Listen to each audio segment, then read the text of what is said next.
Siguiente foto.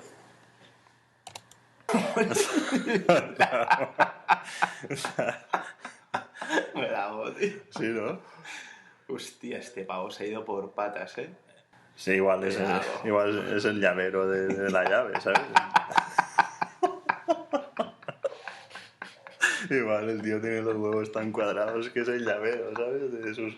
Del coche, ¿no? Lo lleva ahí cuando... Este va por la calle con esto colgando. Hostia, ¿Qué pasa? puta, tío. ¿Me miráis? Os voy a reventar.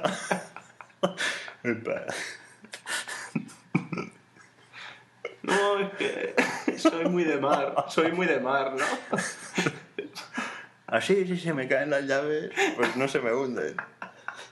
Si me caen las llaves al mar, no se me hunden. No, está claro. Este pavo es un genio, tío. Este pavo se le cayó unas llaves al mar un día y dijo, a mí no me pasa por los cojones que no me vuelve a pasar. Este es del norte del País Vasco.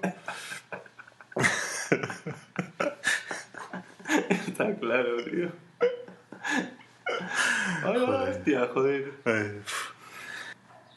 Pasamos a la siguiente foto. ¿Cómo le llamarías esta? ¿Esto? El llavero de Pachi. Ya veo de Pachi.